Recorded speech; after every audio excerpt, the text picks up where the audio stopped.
Hello guys, welcome back your YouTube channel Chetna Tyagi classes, जिसमें हम कर रहे थे समीक्षा अधिकारी से संबंधित कुछ क्वेश्चन जो कि जीके से संबंधित हमारे क्वेश्चंस हैं। हमने कुछ क्वेश्चन किए थे जिसमें हमने किए थे जो देश हैं उनके पुराने नामों के बारे में पढ़ा था।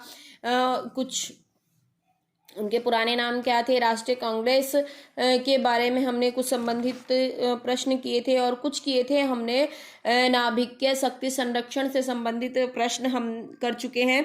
तो अब हम आज की जो क्लास है, आज की हम क्लास स्टार्ट करते हैं। चलिए, आज की हम क्लास स्टार्ट करेंगे रेड डाटा बुक के साथ। ठीक है, ये रेड डाटा बुक क्या होती है, क्या इसमें होता है, ये सब चीज़ें हम इसकी क्लास में आज की क्लास में करेंगे। तो फर्स्ट क्वेश्चन है आपका, विलुप्त होने वाली प्रजातियों की सूचीबद्धता होती है, किस में लिखा रहता है विलुप्त होने वाली प्रजातियों के बारे में? तो वो लिखा रहता है रेड डाटा बुक में। किस में लिखा रहता है? रेड डाटा बुक में। अब जो ये रेड डाटा बुक है, ये क्या होती है? रेड डाटा बुक IUCN द्वारा पौधों, जानवरों, कवक और कुछ स्थानीय प्रजातियों की एक दुर्लभ और विलुप्त प्राय प्रजाति के दस्तावेजीकरण स्थापित दस्तावेज है।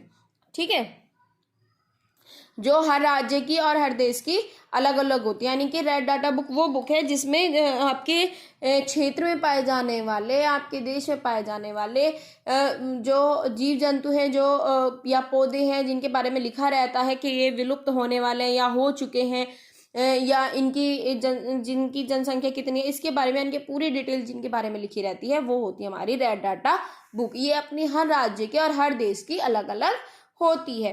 अब ये एक वर्ड आया इसमें IUCN। ये IUCN क्या है? International union of conservation of India. ये फुल फॉर्म अच्छे से अपनी कर लीजिएगा, इंपॉर्टेंट है, तो इसको बहुत अच्छे से पढ़िएगा। IUCN क्या है? International union of for corporation of nature. ठीक है, अब भारत की रेड डाटा सूची के अनुसार, यानी कि अगर पूछ लिया जाए कि क्या ये जीव है, किसी का भी नाम देके, क्या ये लुप्त प्राय है और ये किस क्षेत्र के अंदर आता है, सरीसृप में आता है, उभयचर में आता है, इन सब में का भी ध्यान रखिएगा। ठीक है ना। तो इसमें फर्स्ट में बताया गया है स्तनधारियों के बारे में। ठीक है, स्तनधारियां कौन कौन से जीव लुप्त होने वाले हैं? तो है कोडाना चूहा, मालाबार सिवेट, कश्मीरी हिरन, नदी डॉल्फिन। ठीक है, नेक्स्ट है गंभीर रूप से लुप्त प्राय आर्थ्रोपोड। ये कौन कौन है? रामेश्वर, पैरासूट मकड़ी, मोर, टारेटुला। ठीक है, मछलियां कौन सी हैं जो कि आपकी विलुप्त होने वाली है? पोकेडे, झील कार्प, गंगा नदी शार्क और पांडचेरी शार्क। ये आपकी मछलियां हैं जो कि विलुप्त होने वाली कंडीशन में आ चुकी हैं। अब है उभयचर और सरीसृप। कौन कौन से हैं? घड़ियाल, सफेद धब्बेदार झाड़ी मेंढक, टोड, चमड़ी वाला मेंढक। ठीक है, ये आपके लुप्त होने वाले उभयचर और सरीसृप हैं। अब एक चीज और लिखी रहती है जो आपकी रेड डाटा बुक में है ना, उसमें कलर के अकॉर्डिंग काम हुआ रहता है कि इस कलर पे ये वाले जीव जंतु मिलेंगे, इस कलर पे ये। तो आपके कई बार पूछ लिया जाता है एग्जाम में कि हरे रंग पर कौन सी प्रजातियों के बारे में लिखा रहता है। तो हरे रंग पर कौन से लिखे? खतरे की प्रजाति से जो बाहर के हैं उनके बारे में लिखा रहता है हरे रंग के पेज पे। ठीक है ना। तो इसी तरीके से हम हर कलर के बारे में पढ़ेंगे। काले पे विलुप्त प्रजाति जो विलुप्त हो चुकी हैं उनके बारे में लिखा रहता है काले रंग पे। नेक्स्ट है लाल, गंभीर रूप से लुप्त प्राय प्रजाति, जो गंभीर रूप से यानी कि लुप्त होने वाली हैं उनके बारे में। संतरे पर विलुप्त होने वाली। अंबर, कमजोर प्रजातियां जो कमी है। सफेद पर दुर्लभ प्रजातियां जो बहुत रेयर केसेस में मिलती हैं आपको। सफेद में खतरे से बाहर की प्रजातियां। और सलेटी, दुर्लभ प्रजातियां वैज्ञानिकों की जानकारी उपलब्ध नहीं, यानी कि बहुत जिनके जंतुओं के बारे में वैज्ञानिकों को नहीं पता है कि कहाँ जंतु, क्या नाम है इसका, या इसके जीवन शैली क्या है, कुछ भी उसके बारे में नहीं लिखा होता, वो होती है सलेटी रंग से। ठीक है, अब आपका नेक्स्ट क्वेश्चन है जिसमें आपको मैचिंग करनी है। उकाई, पतरातू, पेंच, डाफोल, ये क्या है, कहाँ कहाँ पर पाए जाते हैं? उकाई मिलता है आपको गुजरात में। कहाँ मिलता है उकाई? गुजरात में। पतरातू मिलता है झारखंड। कहाँ? पतरातू झारखंड। पेंच कहाँ पे मिलते हैं? मध्य प्रदेश। और डाफोल महाराष्ट्र। एक बार और हम इसको रिपीट करेंगे क्वेश्चन को। उकाई गुजरात, पतरातू झारखंड, पेंच मध्य प्रदेश, डाफोल महाराष्ट्र। ठीक है, चलिए अब नेक्स्ट क्वेश्चन पे आ जाइए। प्रसिद्ध संघाई महोत्सव पूर्वांतर भारत के किस राज्य में आयोजित किया जाने वाला वार्षिक सांस्कृतिक उत्सव है? यानी कि एक संघाई एक महोत्सव है, ये कौन से राज्य में होता है? मेघालय, मणिपुर, त्रिपुरा या नागालैंड? तो ये होता है मणिपुर में। कहाँ होता है? मणिपुर में। अगर क्वेश्चन पूछ लिया जाए कि ये संघाई जो महोत्सव है ये कब से मनाना स्टार्ट किया गया, कब से मनाया जाता है, तो ये 2010 से मनाया जाता है। कब से मनाया जाता है संघाई महोत्सव? 2010 से। ठीक है, अब कुछ और महोत्सव दिए हुए हैं कि अलग अलग राज्य से संबंधित, जिन्हें आप कर लीजिएगा, कई बार पूछ ले जाते हैं, ध्यान से पढ़िएगा। नागालैंड का महोत्सव है हार्नबिल महोत्सव, नागालैंड का हार्नबिल। नेक्स्ट है लाई हरोबा त्योहार, ये होता है मणिपुर में। इसमें प्राचीन जो नृत्य है इनके बारे में बताया जाता है। हरेली तिहार उत्सव, हरेली तिहार उत्सव ये होता है छत्तीसगढ़ का। कतकुम्मा उत्सव और बोनाओ उत्सव ये दोनों हैं तेलंगाना के। किसके हैं? कतकुम्मा और बोनामा तेलंगाना के। राजपर्व या जगन्नाथ यात्रा, राजपर्व या फिर जगन्नाथ यात्रा किसके हैं? उड़ीसा के। ठीक है, एक बार और हम रिपीट कर लेते हैं। लाई हरोबा त्योहार मणिपुर का है, लाई हरोबा त्योहार कहाँ का है? मणिपुर का। और नागालैंड का क्या है? हर्लिप महोत्सव, हर्लिप महोत्सव कहाँ का है? नागालैंड का। हरेली तिहार उत्सव, हरेली तिहार उत्सव कहाँ का है? छत्तीसगढ़। कतकुम्बा और बनोवा उत्सव, कतकुम्बा, बतकुम्बा और बोनावा उत्सव है तेलंगाना के। राजपर और जगन्नाथ यात्रा ये कहाँ के हैं? उड़ीसा के। ठीक है, नेक्स्ट क्वेश्चन है कर्नाटक का कंबला त्योहार किससे संबंधित है? कर्नाटक का कंबला त्योहार किससे संबंधित है? भैंसों की दौड़ से संबंधित है, यानी कि इसमें भैंसों की दौड़ की कराई जाती है। एक बार क्वेश्चन ये भी रिपीट भी कर लीजिएगा। कंबाला त्योहार किससे संबंधित है? भैंसों की दौड़। और भैंसों की दौड़ किस त्योहार से संबंधित है अगर ये पूछ लिया जाए तो वो है कंबाला त्योहार। अगर पूछा जाए कि कंबाला त्योहार कहाँ मनाया जाता है तो वो कर्नाटक में। देखिए 3 क्वेश्चन है। अगर पूछा जाए कंबाला त्योहार कहाँ मनाया जाता है? कर्नाटक में। कंबाला त्योहार किससे संबंधित है? भैंसों की दौड़ से। भैंसों की दौड़ किस त्योहार से संबंधित है? तो कंबाला त्योहार। ठीक है ना, क्वेश्चन कैसे भी रिपीट हो आपको अच्छे से इसको पढ़ के उसको आंसर देना है। 3-4 तरीके से एक क्वेश्चन आपका बन सकता है, तो बहुत ध्यान से इसको पढ़िएगा। नेक्स्ट अगर पूछ लिया जाए कि सांडों की लड़ाई किस त्योहार में कराई जाती है? सांडों की लड़ाई किस त्योहार में कराई जाती है? तो वो होती है जल्लीकट्टू। किसमें? जल्लीकट्टू। और जल्लीकट्टू कहाँ का त्योहार है? तमिलनाडु का। कहाँ का है? तमिलनाडु का। सांडों की लड़ाई किस में कराई जाती है? जल्लीकट्टू में। और कहाँ का है ये? तमिलनाडु। ठीक है, नेक्स्ट क्वेश्चन में इनमें आपको ये बताना है कि कौन सा इसमें गलत है, गलत मैचिंग है। ठीक है ना, अहमदाबाद साबरमती ठीक है, लखनऊ गोमती ये भी ठीक है, उज्जैन शिप्रा नदी पर है ये भी ठीक है, भुवनेश्वर महानदी पर नहीं है, भुवनेश्वर महानदी पर नहीं है, तो ये गलत हो गया। ठीक है ना, अब इसके बारे में थोड़ा पढ़ लीजिए। महानदी पर कौन सा बांध बंधा हुआ है? अगर आपसे पूछ लिया जाए कि महानदी पर कौन सा बांध है तो हीराकुंड जो बांध है वो आपका महानदी पर बना हुआ है। ठीक है, महानदी के किनारे उड़ीसा का कटक शहर है। उड़ीसा का कौन सा शहर है? महानदी पर कटक। ठीक है, अगर पूछ लिया जाए कि महानदी के किनारे कौन सा शहर बना होता है? कटक।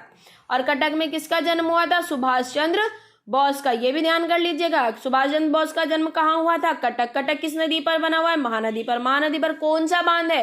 हीराकुंड बांध। ठीक है, एक बार और मैं रिपीट कर देती हूँ। महानदी पर कौन सा बांध है? हीराकुंड बांध। महानदी के किनारे कौन सा शहर बसा हुआ है? उड़ीसा का कटक। उड़ीसा का कटक। कटक में किसका जन्म हुआ? सुभाष चंद्र बोस का। साथ में एक क्वेश्चन और ध्यान रखिएगा, अगर पूछ लिया जाए राष्ट्रीय चावल उद्यान केंद्र कहाँ है? राष्ट्रीय चावल उद्यान केंद्र कहाँ है? तो वो भी आपका कटक में ही है। ठीक है, अब भुवनेश्वर से संबंधित एक क्वेश्चन, ये तो महानदी से हो गए थे, अब भुवनेश्वर से संबंधित लिंगराज मंदिर कहाँ पर है? भुवनेश्वर में। कहाँ है लिंगराज मंदिर? भुवनेश्वर में।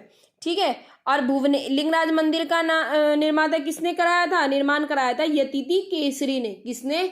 यतीति केसरी ने। यतीति केसरी ने इसका लिंगराज मंदिर का निर्माण कराया था। ठीक है, एक बार और रिपीट कर लेते हैं। जो हीराकुंड बांध है वो महानदी पर बना हुआ है। महानदी किसके किनारे, महानदी के किनारे कौन है? उड़ीसा का कटक राज्य।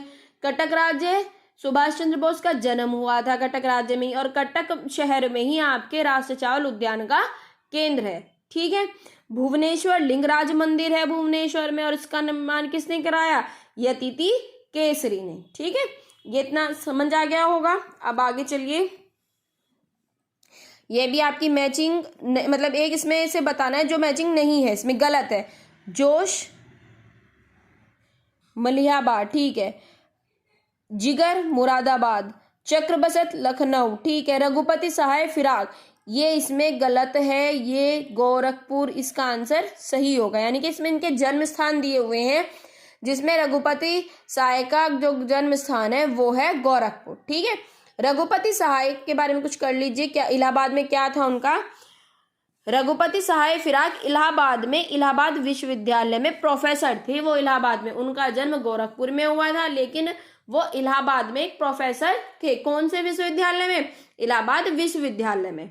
ठीक है, ध्यान रखिएगा, इलाहाबाद विश्वविद्यालय में वो पढ़ाते थे, प्रोफेसर थे, जबकि जन्म उनका गोरखपुर में हुआ था।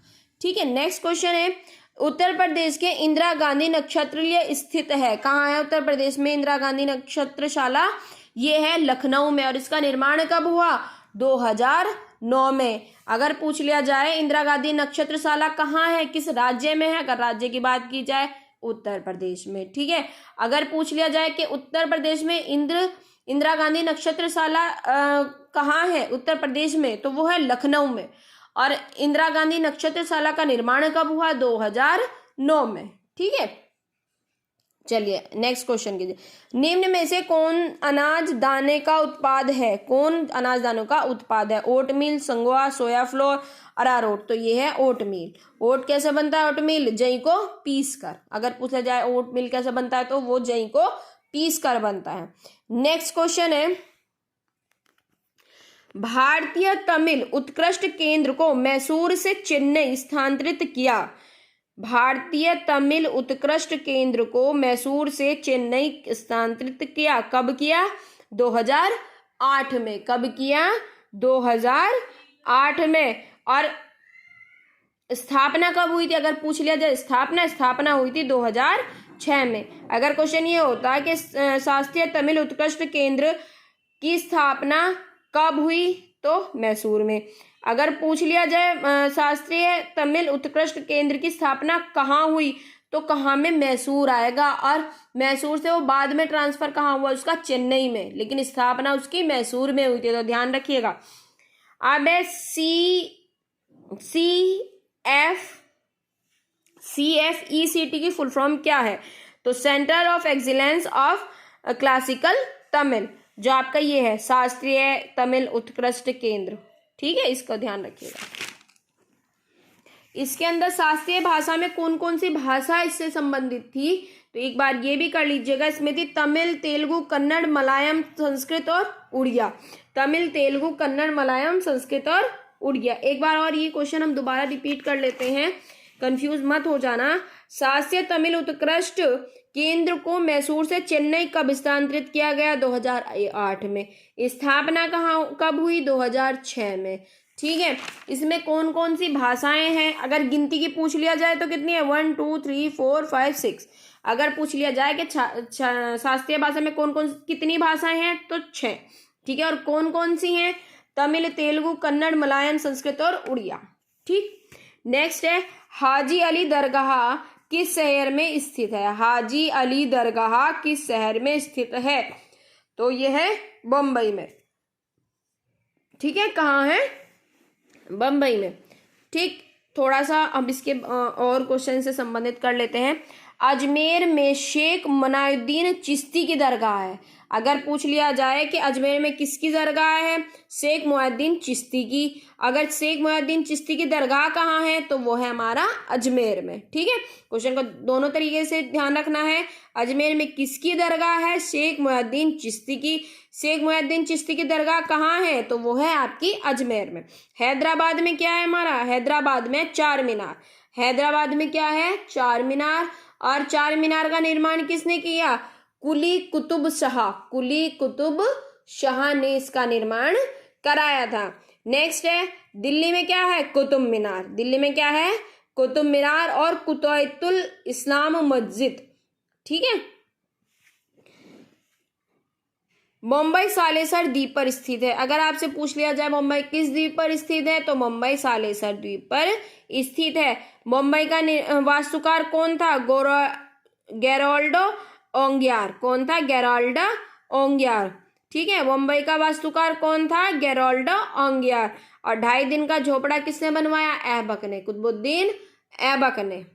ठीक है, एक बार और ये सारे क्वेश्चन रिपीट कर लीजिएगा, थोड़ा घिचपिच ना हो जाए, कंफ्यूज मत हो जाना इन क्वेश्चंस में। हाजी अली दरगाह इनसे किस शहर में स्थित है, बम्बई में। ठीक है, अजमेर का शेख मुइनुद्दीन चिश्ती की दरगाह है। शेख मुइनुद्दीन चिश्ती की दरगाह कहाँ है, आपकी अजमेर में। ठीक, हैदराबाद में क्या है, चार मीनार। चार मीनार कहाँ है, हैदराबाद में। इस चार मीनार का निर्माण किसने किया, कुली कुतुब शाह ने। कुली कुतुब शाह ने। नेक्स्ट है दिल्ली में क्या है, कुतुब उल इस्लाम मस्जिद और कुतुब मीनार। ये कहाँ है, आपकी दिल्ली में। आप थोड़े बम्बई से, बम्बई किस द्वीप पर स्थित है, बम्बई सालेसर द्वीप पर स्थित है। नेक्स्ट है बम्बई का वास्तुकार कौन था, तो कौन था, गेराल्डो ओंगियार। कौन था बम्बई का वास्तुकार, गेराल्डो ओंगियार। 2.5 दिन का झोपड़ा किसने बनवाया, 2.5 दिन का झोपड़ा जो बनवाया था वो बनवाया था कुतुबुद्दीन ऐबक ने। तो ये थे हमारे आज के कुछ क्वेश्चंस जो कि ARO और RO से संबंधित जीके के क्वेश्चन थे।